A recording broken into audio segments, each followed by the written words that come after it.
All those things, all those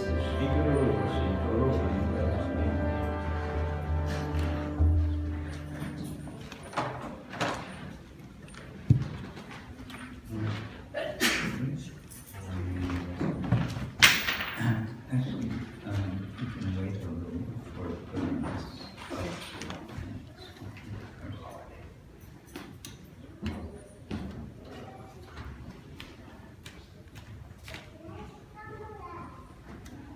Hare Krishna. Thank you all for coming for this discussion of cows. We should have a mantra. Actually, there is a mantra. I'll tell you later. A very nice cow mantra we can all learn.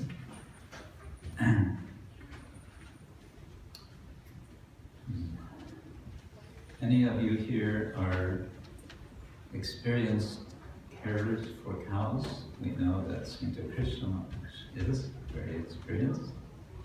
Anyone else? Taking care of cows. Cow. Yes, go cows and go cows. Gopis, gopis.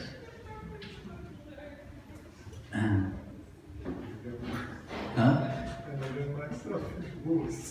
Oh, that's right. That's right. Padayatra. Oh, that's a very special experience. Yeah, you were telling me. So,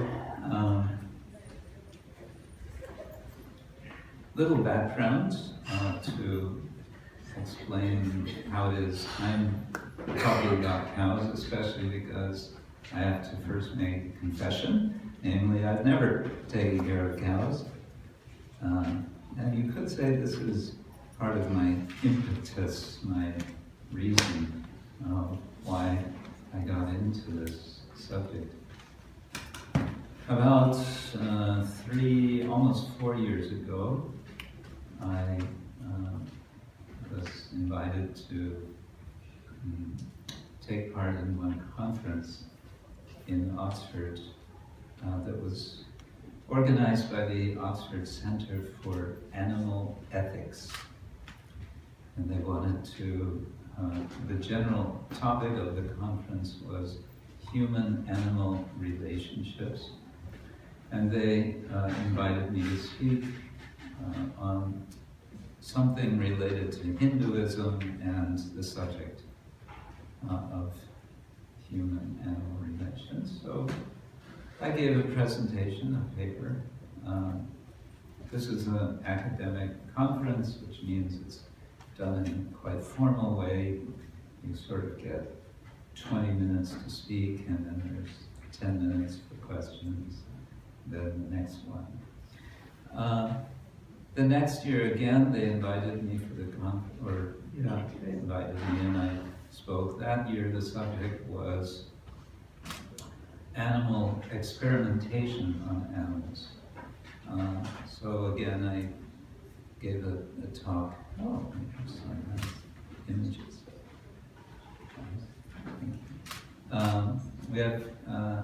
So I spoke on that subject,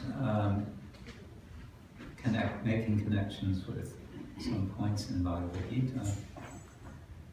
And then the next year again, I gave a presentation. That time, this last year, was on the subject of eating of animals. So, okay, I think we have something to say about that. So I gave a paper also on that subject. And in the course of all of this, I got to know people, very nice people, including the director of the center, the Oxford Center for Animal Ethics. And one day we were chatting and he said, why don't you write a book for our animal ethics series? And he's set up arrangement with one academic publisher, Palgrave Macmillan. Macmillan, you may remember, published Prabhupada's Gita at one point. Now they're two companies merged and they're part of a bigger company, Palgrave Macmillan. They're doing a series. They've published maybe 20 titles, 20 books on the subject so far. So he encouraged me to do something on Hinduism and animal ethics. And first time he mentioned, I just kind of didn't take him so seriously, but then later again he said, you really should do, it would be nice if you do a book on Hinduism and animal ethics. And then he mentioned one other scholar is already working on a book on Indic religion and animal ethics.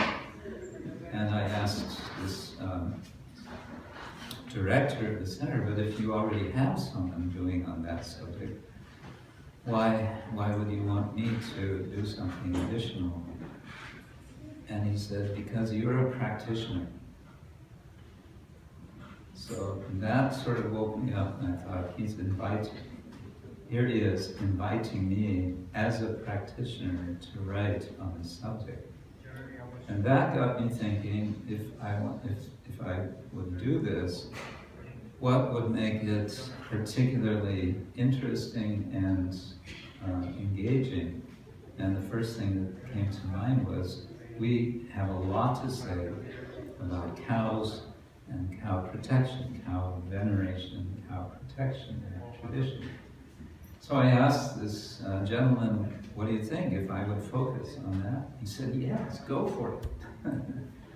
So, long story short, I've now have settled a contract with the publisher, and they're giving me 2 years to produce this book. I've written the first chapter, I've written a draft of the first chapter, and in a sense,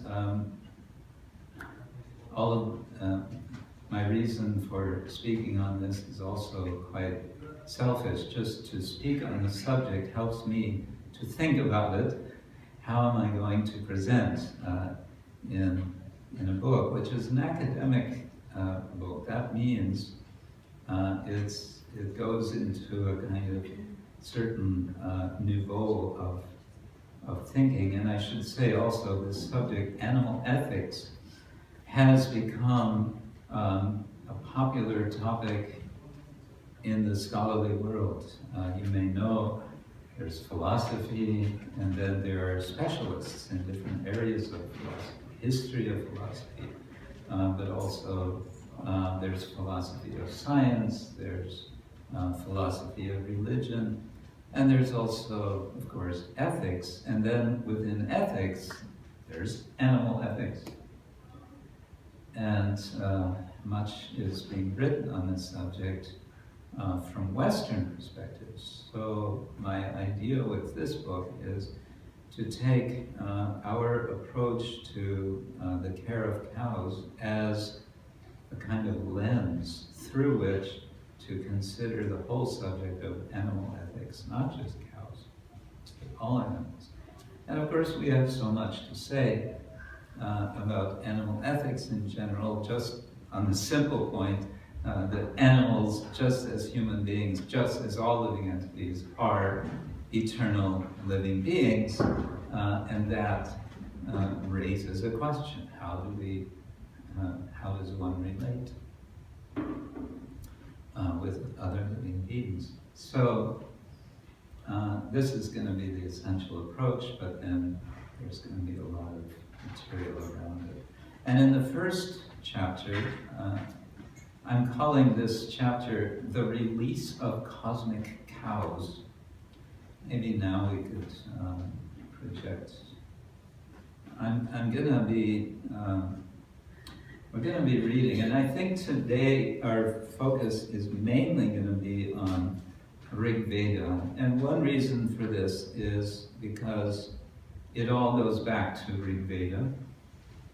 Another reason is because most of us We hear about the Vedas and we say that we follow the Vedas, but if we ask ourselves what's in the Vedas, we don't have a whole lot of idea what's there.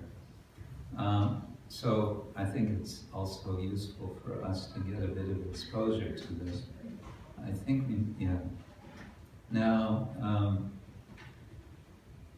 this is going to be a little bit challenging, some of this reading. It's already challenging for one for whom English is the native language. Of course, we're reading translations in English, but for one whose native language is not English, there's maybe a double challenge. Anyway, we'll see how things go.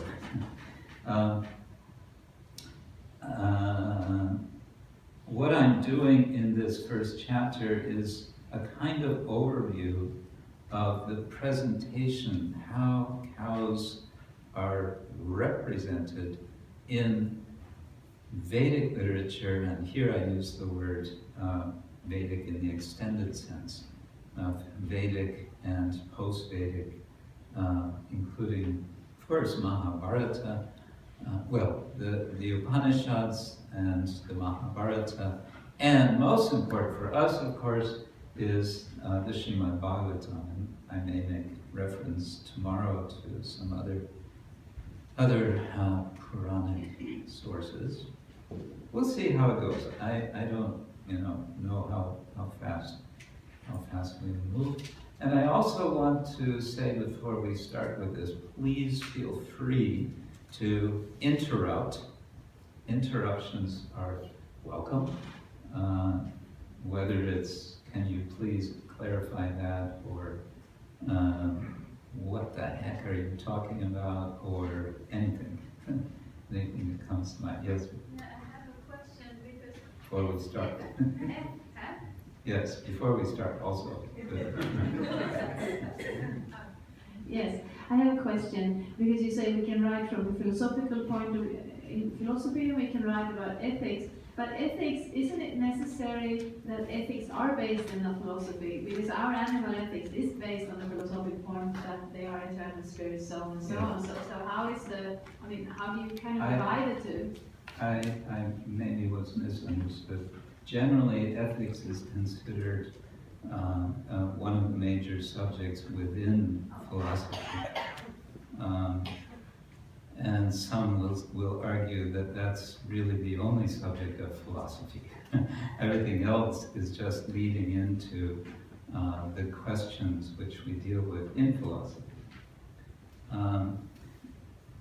But there's another point which maybe indirectly you're bringing up, which I think needs to be mentioned if we're going to talk about philosophy, is much of what we call philosophy would today more accurately be called theology,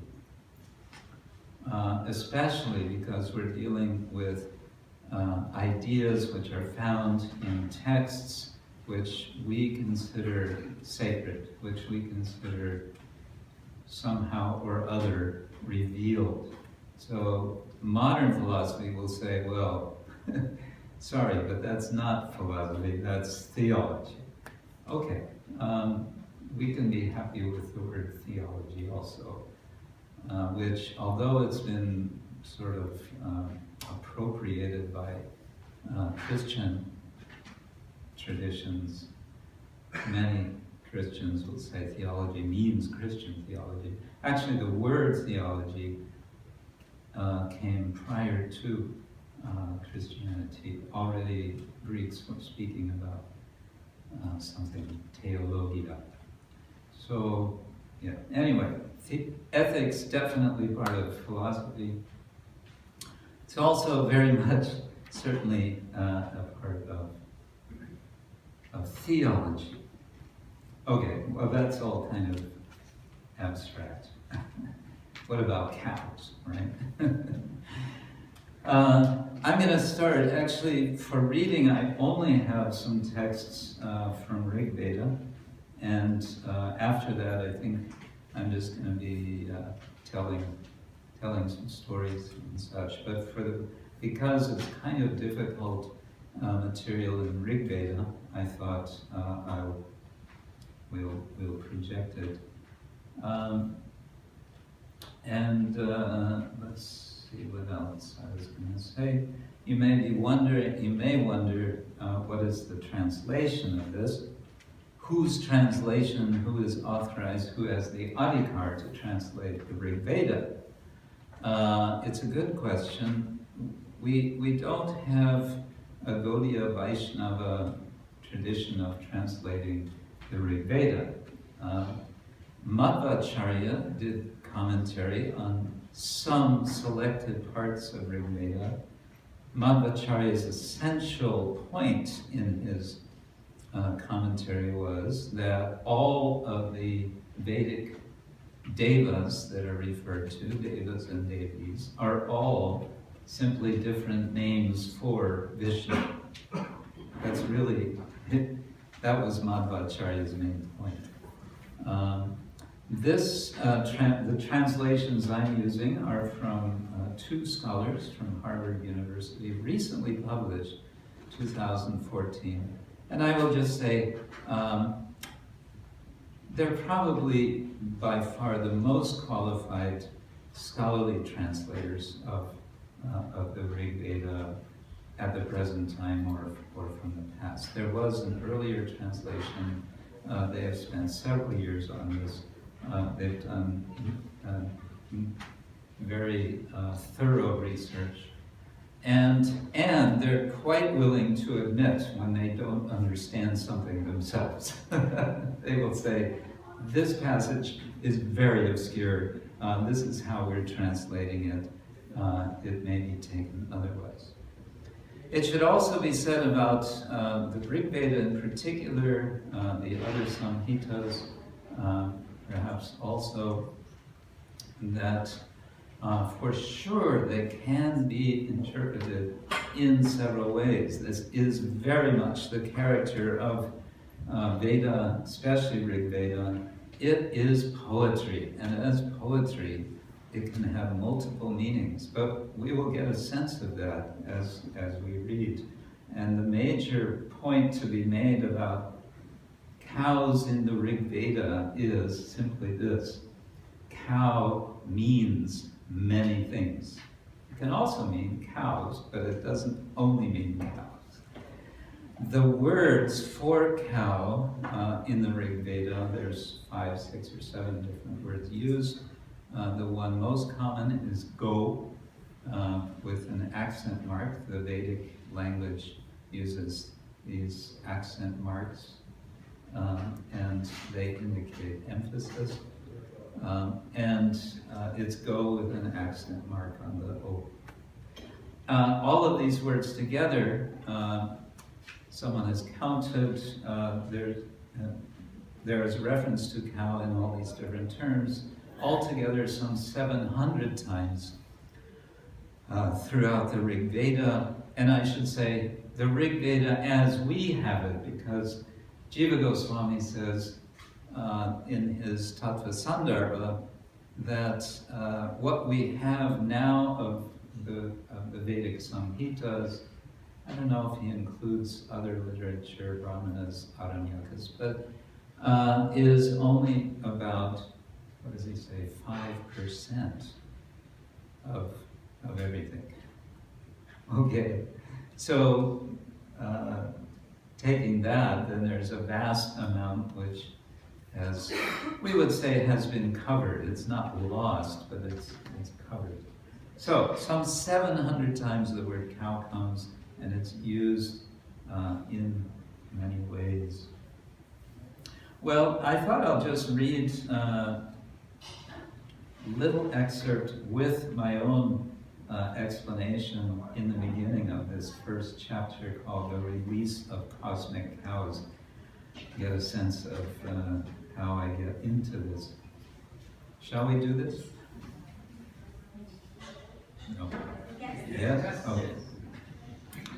In the Rig Veda, possibly the earliest extant, that means available, sacred text of India, We find this passage in a celebrated hymn dedicated to the storm god Indra. Indra would be classified, if you like, as a storm god.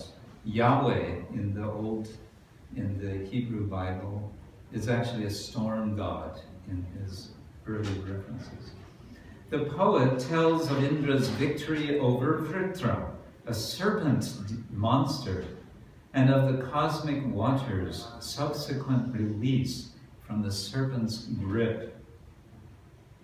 As his victory award, Indra then claims the prized Soma drink. So here we get a little excerpt, one verse from, this is from the first of 10 mandalas. I believe it's hymn number 32. There are altogether over 1,000 hymns in the Rig Veda with varying length, some of them as short as 4 verses, some I think over 45 verses. Like bellowing milk cows streaming out, the waters went straight down to the sea. Acting the bull, Indra chose for his own the Soma. He drank of the pressed Soma among the Trikadrukas. What are the Trikadrukas? Nobody is quite sure, but the authors, the translators suggest they may be referring to the Maruts. The Maruts are winds. Okay, and I'll go ahead with the next part. Later in the same hymn, the poet describes the water's condition prior to their release by Indra, whom he then addresses. Now, a point to maybe call attention to. We don't hear about this, to my memory, in the Bhagavatam, that when Vritrasura is killed, there's anything to do with waters. But this is very central in the Rig Veda. Indra kills Vritra, and thus he releases the waters which have been held by Vritra. That is the essential, one of the main stories of the Rig Veda, which comes again and again, is alluded to in different hymns. Okay. The waters stood still. Their husband was the Dasa, their herdsman, the serpent, Vritra, hemmed in like the cows by the Pani. I'll explain that later. What was the hidden opening for the water? That Indra uncovered after he smashed Vritra. You, Indra, then became the tail of a horse when he struck his fangs at you. He, Vritra, struck his fangs at you. You, the god alone. You conquered the cows, and, O champion, you conquered the Soma. You set loose the 7 rivers to flow. We all look at this and go, right, okay, what's this got to do with anything? Right? Okay, let me go on with my very brief explanation here, which I then elaborate later, but I won't read that. Within this short sampling of Rig Vedic poetry is a web of names, images, concepts, and narrative that, with all its obscurity for us modern readers, will serve well as a starting point for our journey through literature, ancient to modern, to sketch the contours of a Hindu imaginaire of cows, what we might venture to call bovinity. What we want to note initially from this hymn is simply how it is an indicator that cows are very much a presence in Hindu literature, beginning already from this very early text. Okay, and then I go on from there to elaborate more on this. So let's go back and look at this. So first we have bellowing milk cows in the first. I think we need to go back again. And then, yes, thank you. Like bellowing milk cows. First of all, like. So we have a simile. We're getting a comparison, an explicit comparison. Like bellowing milk cows. Lowing usually would be, moo. So the cows what are they doing? They're streaming out. What is streaming out? Waters are streaming out. And what happens to the waters? They go to the sea. Great, so now the world has water. It's been sort of choking because Ritra has been holding back the water. And there's a sense in which Ritra looks very much like a gigantic rain cloud that's withholding the rain instead of letting the rain go.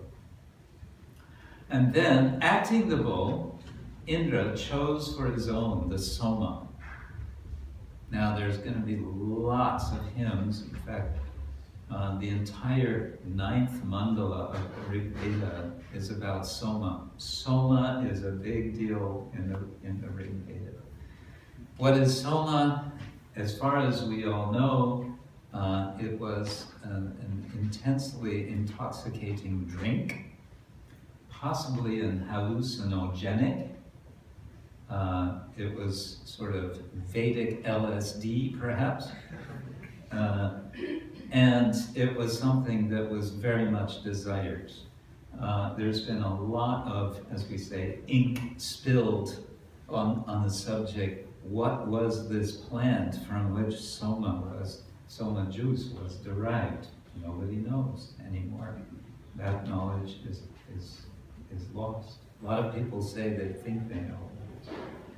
So Indra wins the Soma, and it belongs to him. He drank of the pressed Soma among the Trikadrukas. Trikadrukas, okay. Another obscurity. There's mention of Indra identifying him with bull, and this comes again and again and again and again, that Indra is identified as bull. Bulls are powerful, Indra is powerful. And he becomes more powerful by drinking Soma. Now the priests are very concerned to prepare Soma and to speak, to chant the correct mantras in such a way that the gods will be pleased to come and receive the offering, especially of Soma. Why? Because if they accept that offering, it is hoped they will then give their rewards to those who are making the offering, the priests, but especially the sacrificer, the yajamana. Okay, then the waters stood still. This is now describing prior to the release of the waters. The waters stood still. Their husband was the dasa. What's that about? Well, there are, in the Rig Veda, there are the Arya, the noble ones, and there are the dasa. The dasa are considered the outsiders. They're often presented as the enemy. You may not like to hear that because we say we're all dasas and dasis, but this is Rig Veda. The herdsman for these waters, so we're getting figurative language here, was the serpent, Vritra. And these waters were hemmed in, they were held in, like the cows by the pani. The pani? What is the pani? Well, this refers to another story in the Rig Veda in which some characters, known as the Panis, steal cows, and they also steal horses and some other treasures, and they make off with them and hide them inside a cave or inside a rock. There's two different versions in the Rig Veda. And so later then Indra's priest, Brihaspati, goes and, back up. First, Indra sends Sharama. He sends Sharama to try to get the cows back. Who is Sharama?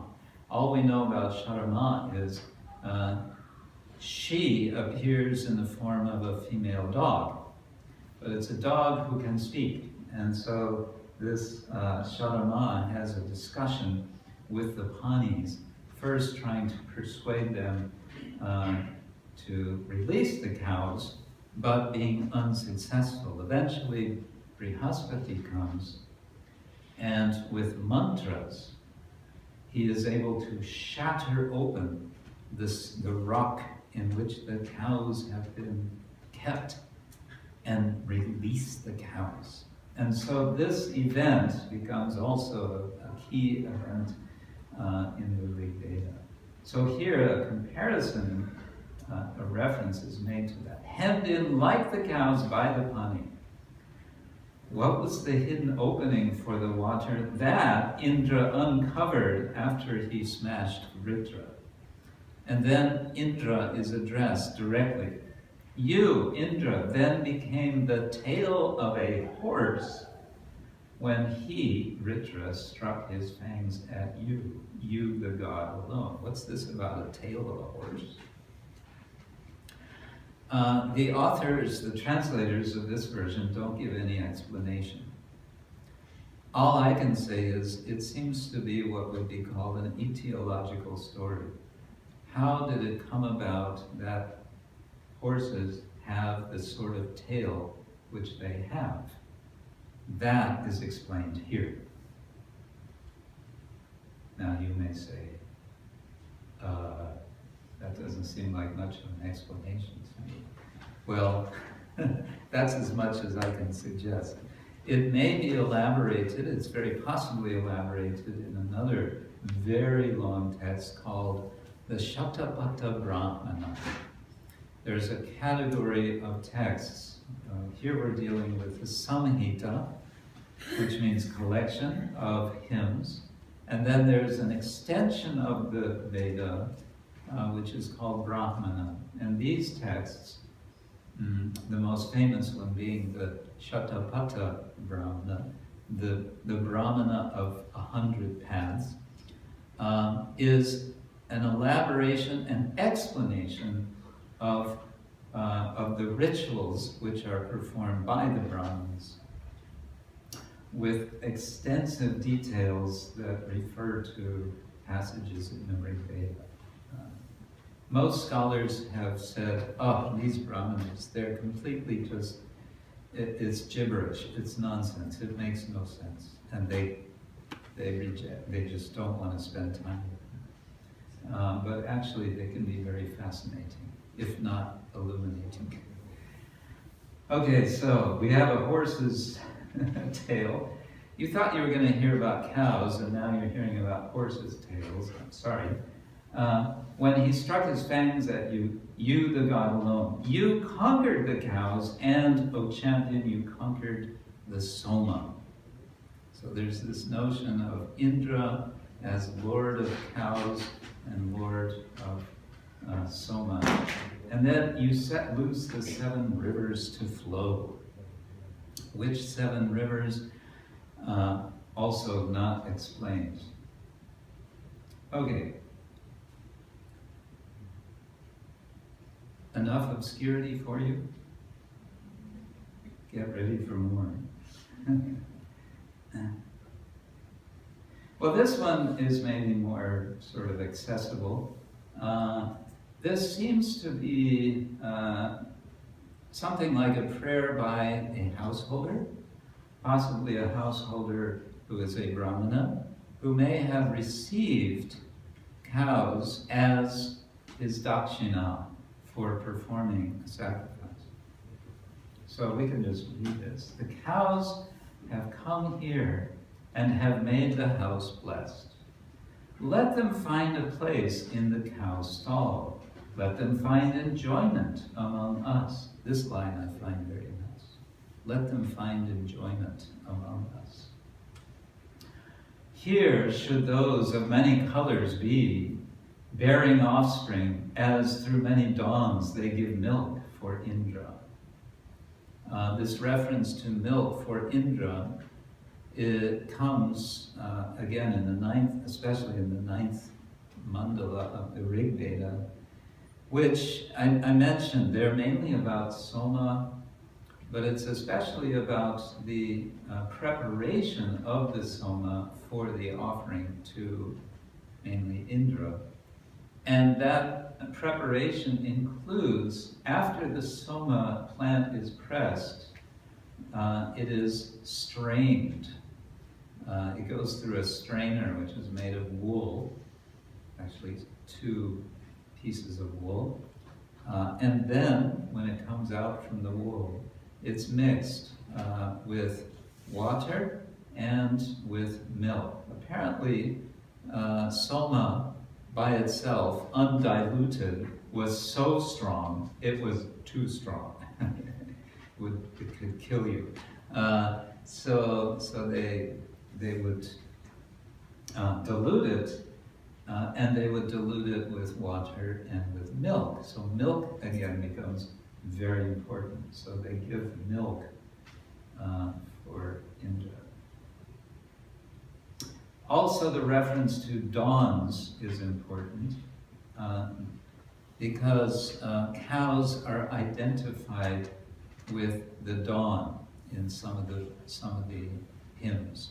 And one of the reasons for this is that the Soma offering is made 3 times a day. The first one is made at dawn, and it's supposed to be offered just as the rays of the sun are coming up. And so the cows, the milk, mixed with the Soma and the dawn, they become cows, milk, dawn. It all becomes one cluster of images. We're talking here about very imagistic language. Okay. Indra does his best for the man who sacrifices and delivers in full. He gives more. He does not steal what belongs to him, making wealth increase more and more just for him, the sacrificer. He, Indra, establishes the man devoted to the gods in undivided virgin land. So we're talking about kind of celebrating the fact that Indra is generous. If we do what we are meant to do, which is to offer sacrifices, and if we do it in a generous way, then Indra will be generous with us. Many of the hymns end with the poet saying, "Give us cows, O Indra, now that we've satisfied you, give us cows, give us horses." Especially these. And give us, sometimes also, give us heroes or heroic sons. These cows will not be lost, and no thief will take them by deception. No enemy will venture against their meandering course. Those cows with which he sacrifices and gives to the gods, he keeps company with them as their cowherd for a very long time. Now at this point, those cows with which he sacrifices and gives to the gods, some may wonder, is this talking about sacrificing cows, killing cows and sacrificing? Well, this becomes highly controversial. There are references in Rig Veda which seem to say that cows can be sacrificed.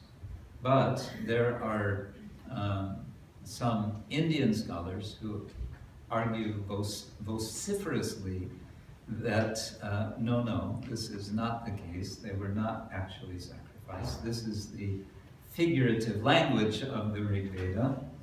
Others will say, well, there may have been cows sacrificed in the past, but it's not done in the age of Kali.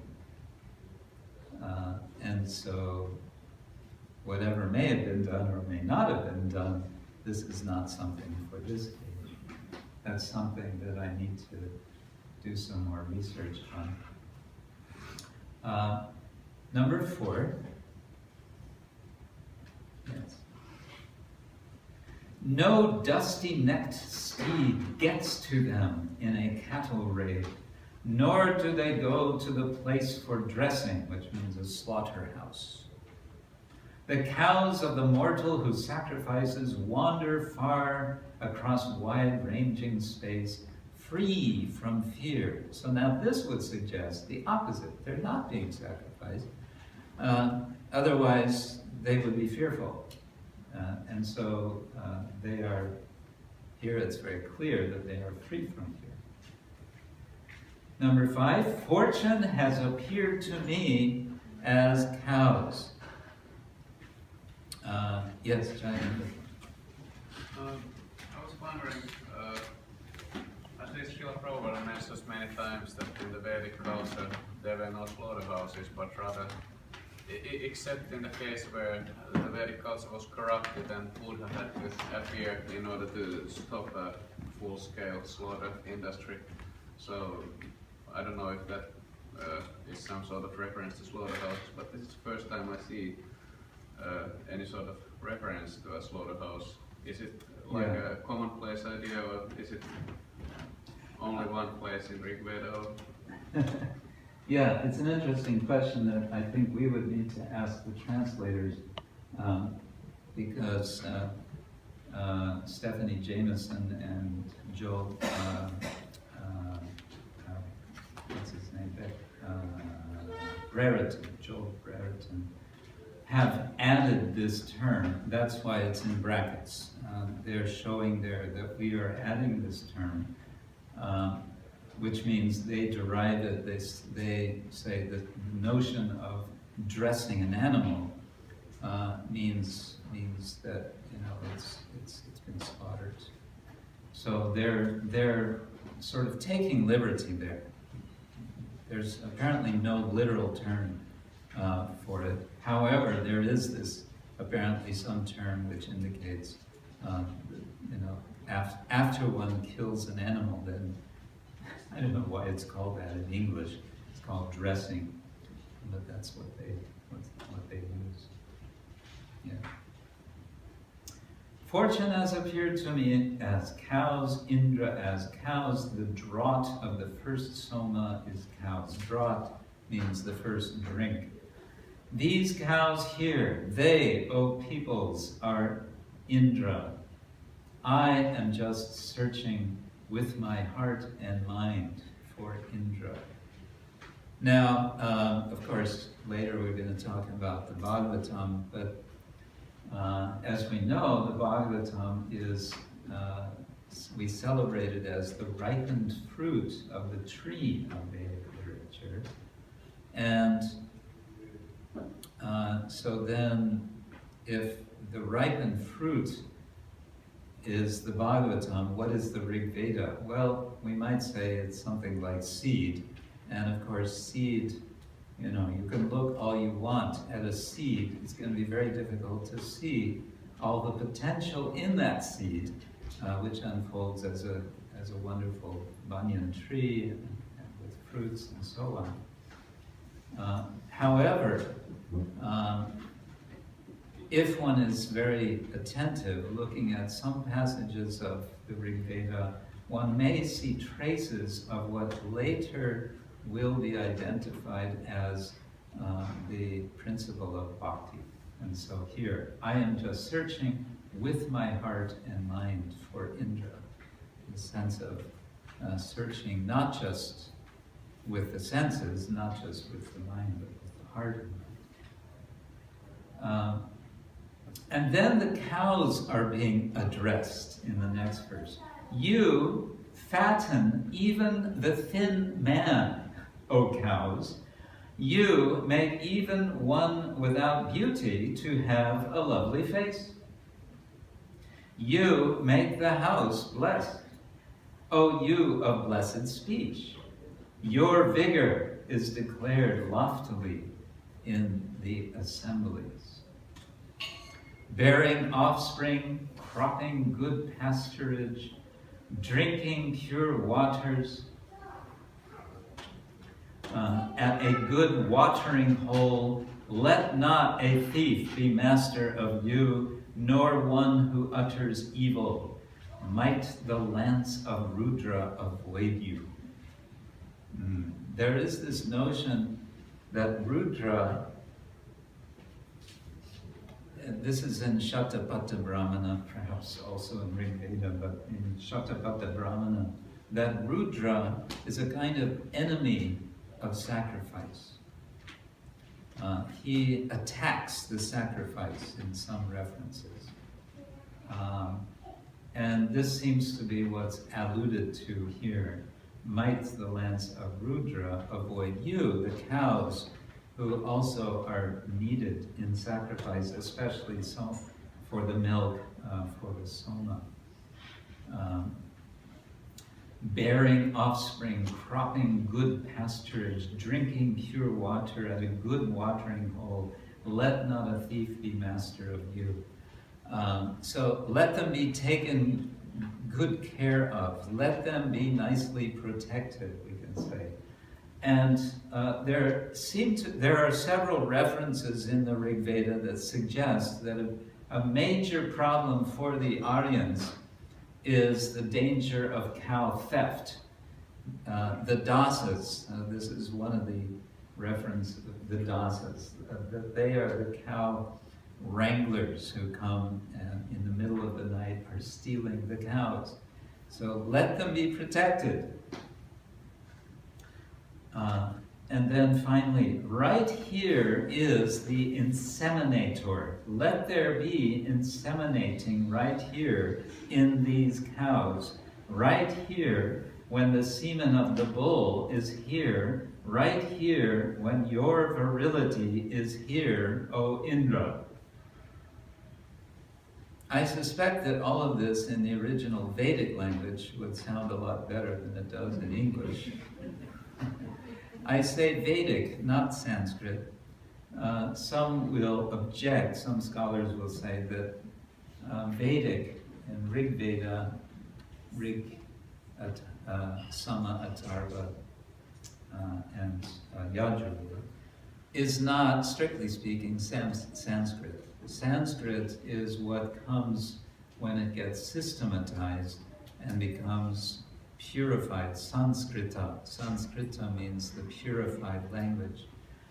They will say that until Panini, the famous grammarian of some centuries before the Common Era, before that the language was not systematic.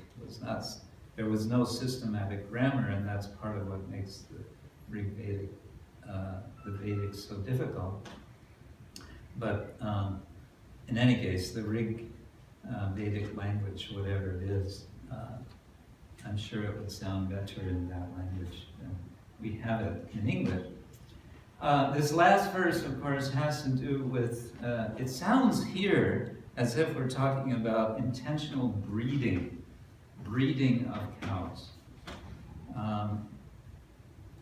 In India today, breeding of cows has sort of, it seems that it's completely lost control of it. And so they write articles about how the indigenous cow breeds of India are disappearing. Why are they disappearing? Because of inbreeding. One of the reasons for this is that cows in India, traditionally since how long, but in the present we see it all over India, they just wander here, there, and everywhere. And when that's the case, you're not going to have any control over breeding. And so now, because they're an import of cows from Europe and so on, with the idea of increasing milk yield, especially, so now it's become something of a problem. We could speak more about that later. Okay, that was including a prayer to cows, we can say, which is nice. You can talk to cows with Rig Vedic language, and they will certainly understand. Maybe we need to learn some Rig Vedic mantras to speak to our cows. Then, just 2 verses from the 7th mandala, which indicates that cows are identified with ritual speech. Protect us, Agni. This, the first hymn of Mandala 7 is addressed to Agni, and Agni is, of course, fire. It's said there were in the Rig Vedic sacrifice 2 gods, 2 devas, 2 demigods, we would say, who are visible. One of them is Agni, fire is very visible, and the other was Soma. But now Soma has become invisible. So to do Vedic sacrifice, and the Soma Yagya is most important. You can't do it anymore because where do you get the Soma from? Protect us, Agni, from the detestable demon. Protect us from the crookedness of the ungenerous and malicious one. With you as my yoke mate, I would prevail over those doing battle with me. So this is, a very, this is about being in conflict with some enemies. The next verse says, let this very Agni be superior to other fires. Because there are perhaps competition, there are other persons performing sacrifice, yajna, and they are also invoking Agni. So this performer of Agni, sacrifice is saying, you should be with me. Our fire, let it be the best. Let this very Agni be superior to other fires, here where there gather a prize-winning horse, a strong-handed lineage, and the syllable, which in parentheses or in brackets by the translator is the inexhaustible cow. Syllable in Sanskrit is akshara, which is also in the Bhagavad Gita referring to Brahman, akshara Brahman, that which is unbreakable or inexhaustible. The inexhaustible cow with 1,000 cattle shelters. Okay, what's this all about? Let this very Agni be superior to other gods.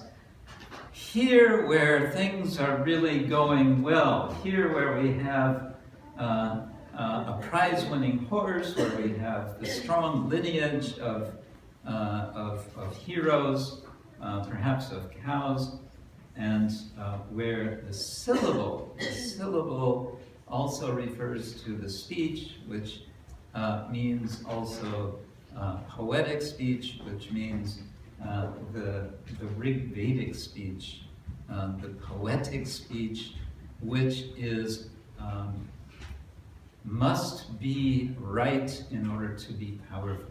These hymns are very much about gaining and sustaining material wealth and power. And that's why in the Bhagavad Gita, what does Krishna say? Yam imam pushpitam vacham pravadantya vipaschita. People are bewildered by the pushpita vacha, by the flowery language of the Veda. Well, within the flowery language of the Veda, there's a lot of reference to cows. Okay, then here's some sort of multiple allusions to cows. This is in the 5th of the mandalas. Cows, truth, reality, and the dawn. Yes, okay. Starting with verse 6. Come on, comrades, let us create the same poetic vision with which the mother opens the enclosure of the cow, with which Manu conquered Visisipra, with which the wandering merchant reached the overflowing source, possibly of goods. Okay, the mother here seems to be referring to Sharama, the female dog, who has opened up the cave or the rock, which was held by the Panis. Remember the Panis? So that allusion is there. The pressing stone, this is now referring to preparing the Soma.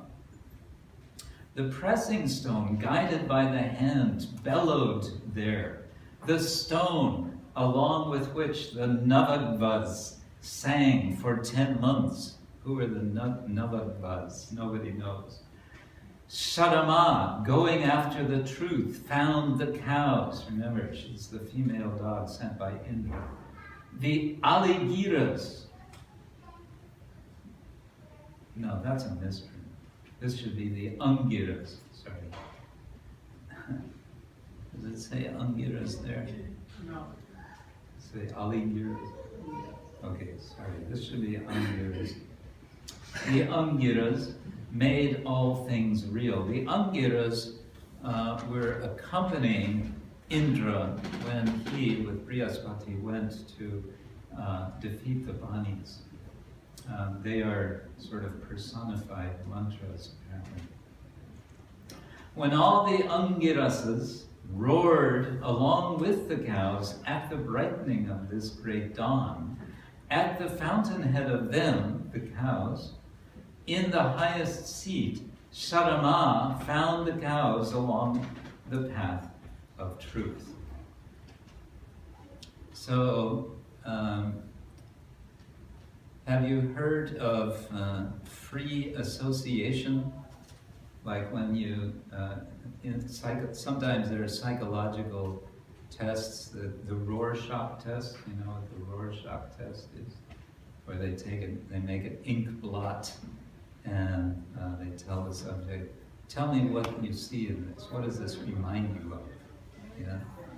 Free association. Or also, a certain form of modern writing is called, what's it called? Not free association. It just slipped my mind. Anyway, it's a similar idea, sort of free association. That seems to be very much what's going on in the Rig Veda. So here we have an association of cows with all of these other things. Truth, reality, the dawn. These are all identified more or less with each other. When you think of cows, think of dawn. When you think of dawn, think of cows. When you think of truth, think of cows, think of dawn. When you think of reality, what is reality? It is dawn, it is cows, it is truth. So like that, there's a kind of churning. There's a churning of the mind in order to get a deeper understanding of reality. Just mess this thing up. Okay.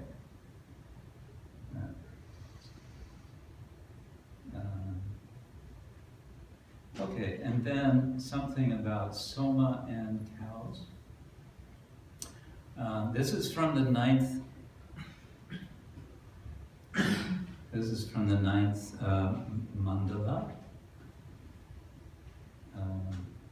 This Soma being pressed, the steed, means male horse, like a surge, sent surging, has run around in the filter, whetting his sharp horns like a buffalo on a cow hunt toward cows, like a champion warrior. What's all this about? Well, again, this is describing the preparation of the Soma drink. It has been pressed, and just after it's pressed, or as it's being pressed, apparently it runs down a kind of trough. And toward the top of the trough is this filter made of wool. And then it runs through that, and as I said, then it's mixed with water and with milk. Well, the freshly pressed Soma is often compared with wild horses, or male horses. So now the fresh pressed Soma is surging down this trough, and it is running around in the filter, that's this cloth, whetting his sharp horns. Whetting means sharpening, making more sharp, like a buffalo on a cow hunt toward cows. So there seems to be a mixture of metaphors here. Like a champion warrior. So it's heading for the milk. That means heading for the. It's like a male cow. A bull heading for a female cow to couple with her. This idea comes up very much. There's very much a sexual imagery here. This one traveled from within the highest stone, namely the mountain from which the plants, the Soma plant was harvested from mountains. She found the cows that were somewhere in the enclosure. Remember, there was an enclosure that was covered by the ponies. Like lightning from heaven, thundering with the clouds, the stream of Soma purifies itself for you, Indra. Reminding us that this is all about pleasing Indra. So we're doing this to please you, Indra.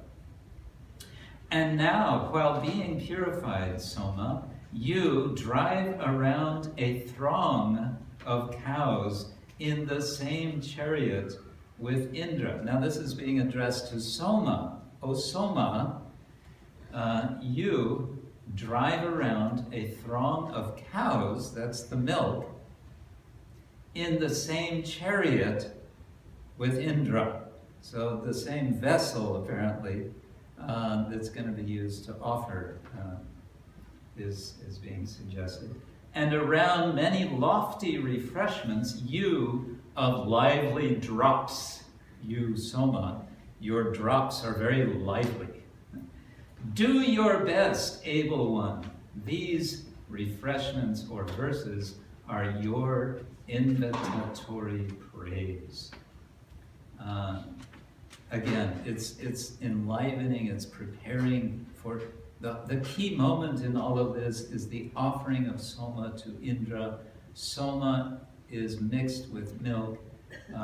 Indra has released the cows from the ponies. All of these things are being reminded here for the purpose of the sacrifice to be successful. The idea is to attract Indra, for Indra to actually take the Soma.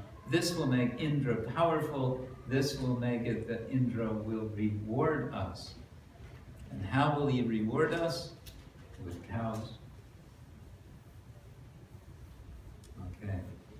I think I have just one more here. Yes. This is a very nice prayer, and the translators explain that from their research, they've seen that the first two verses are traditionally used, are recited when letting the cows go out of the shed. And the last two verses are recited when they are coming back in to the cow, the gosha, into the cow shed.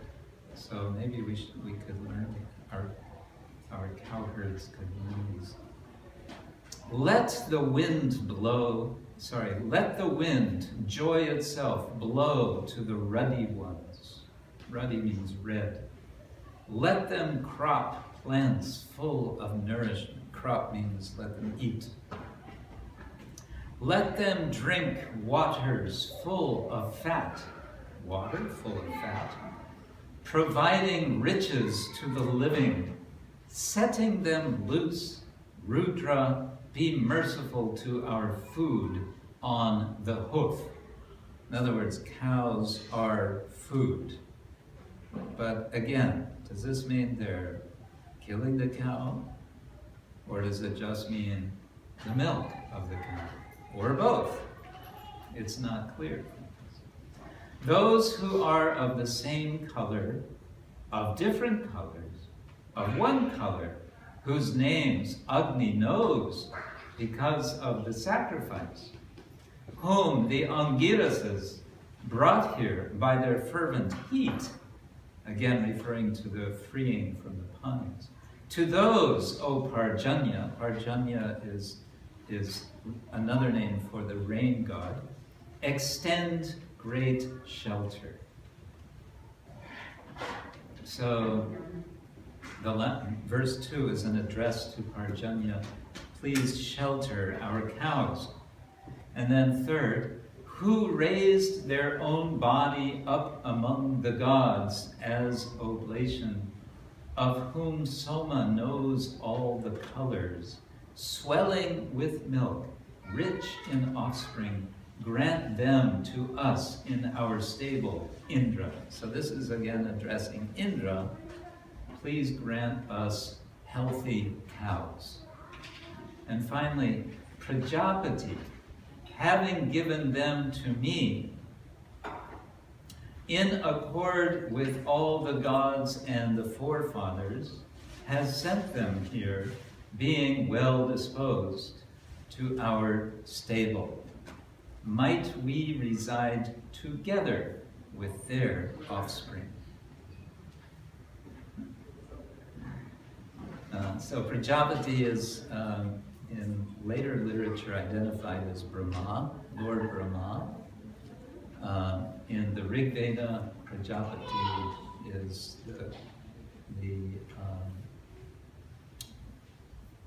the creator god, like Brahma. Prajapati, having given them to me, having given me cows in accord with all the gods and the forefathers, has sent them here, being well disposed to our stable. So now we've got cows by the grace of Brahma. Might we reside together with their offspring? So, yeah. So these are just some sort of,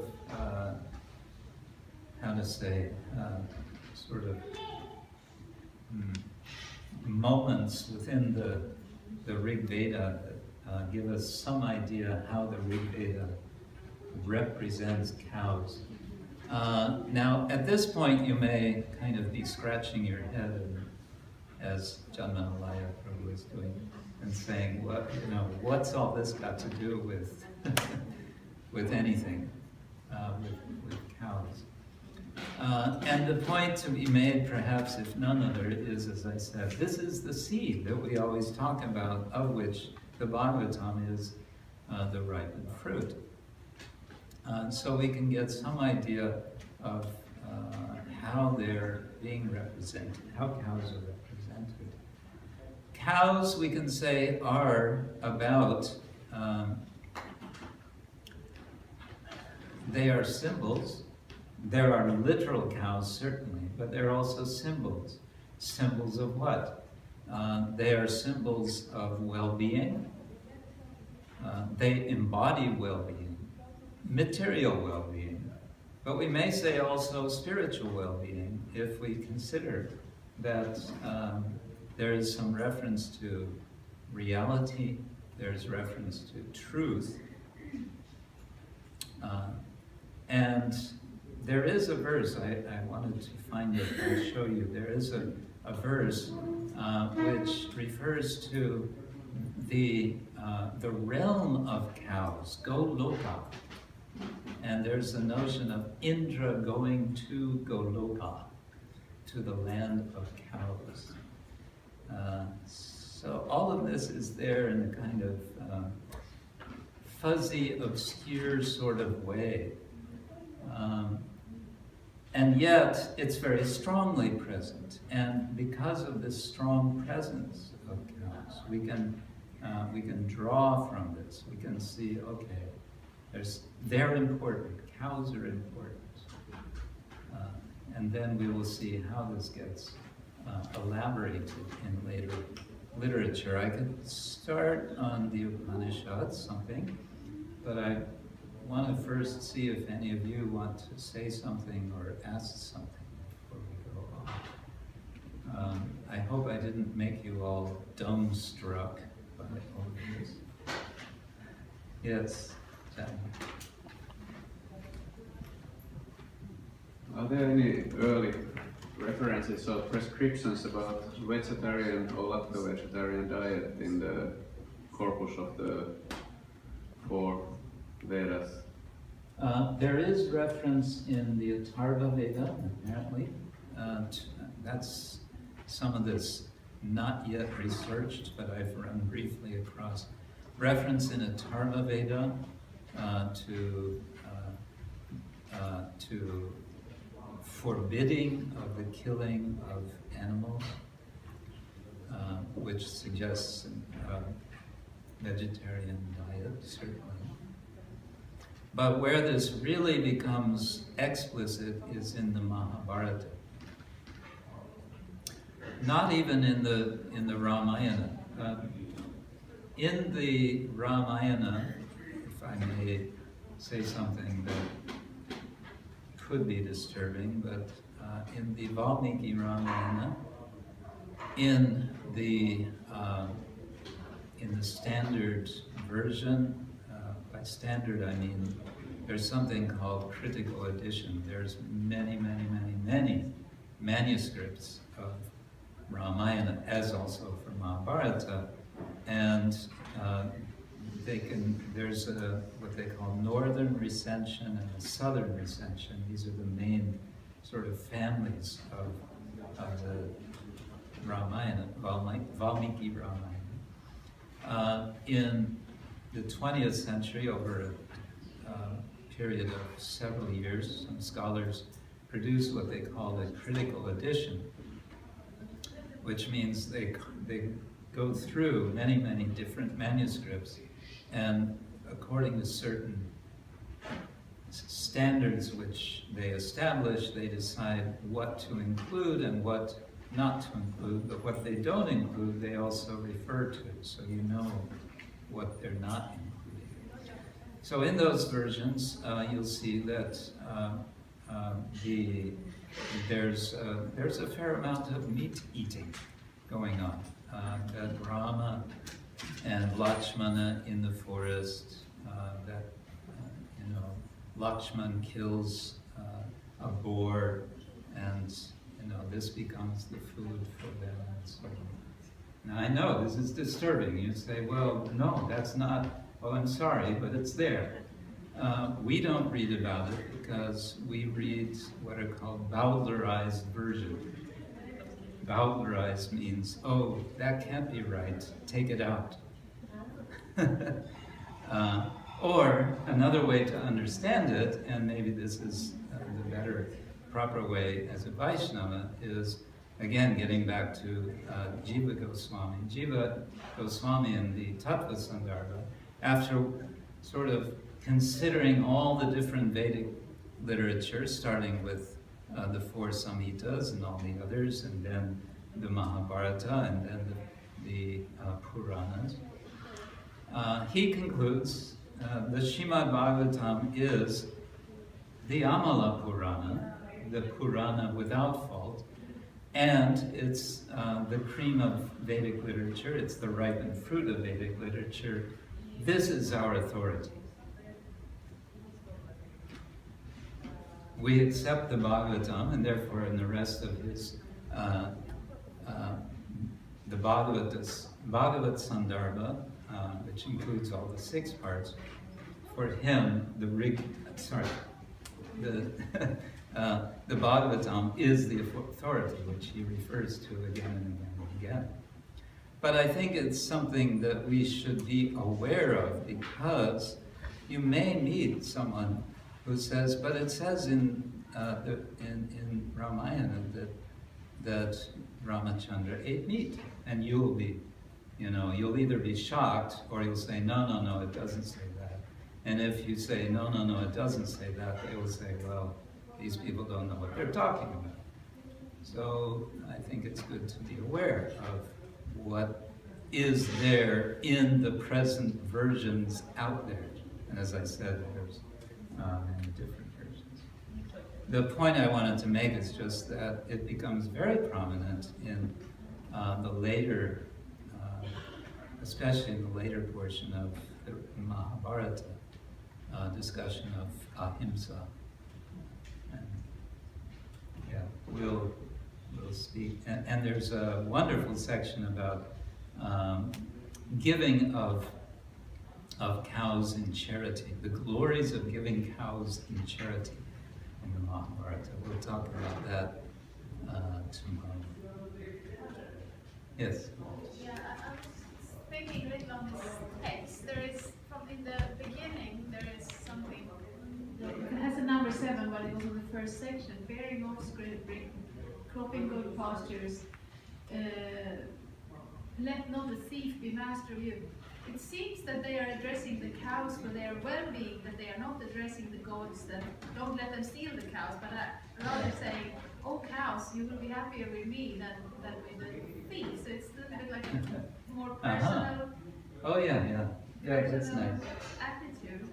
Let's see, which one was this? I think it's the first section of the text, but it's the number 7 of the first section.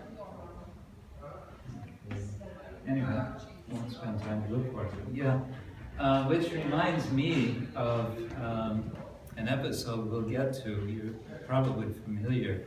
Vishwamitra meets Vashishta Muni and wants to take Vashishta's cow, and the cow does not want to go. And then Vashishta at one point speaks to the cow and says, you're going to have to protect yourself, because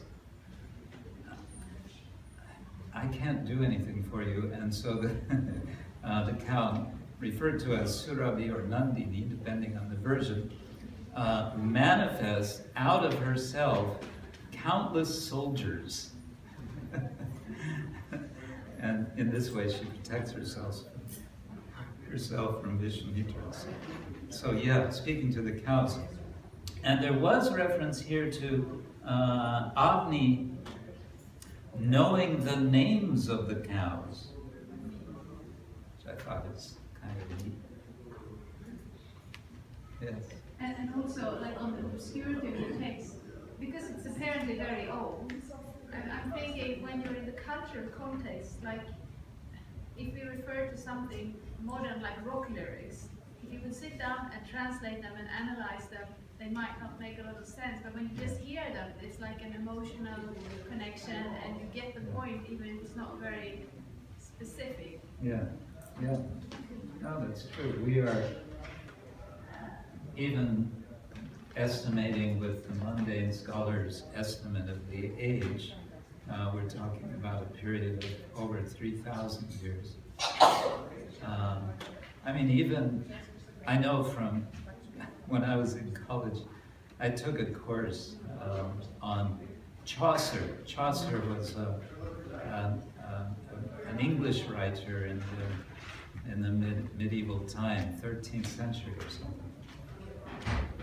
And the language, a 700-year difference, and it's probably true of 700 years ago Swedish, right? Can you read Swedish from 700 years ago without help? Maybe not. Not easily. No. So yeah, we're talking about something way back. And you may wonder, so how can anybody even begin to translate this? Good question.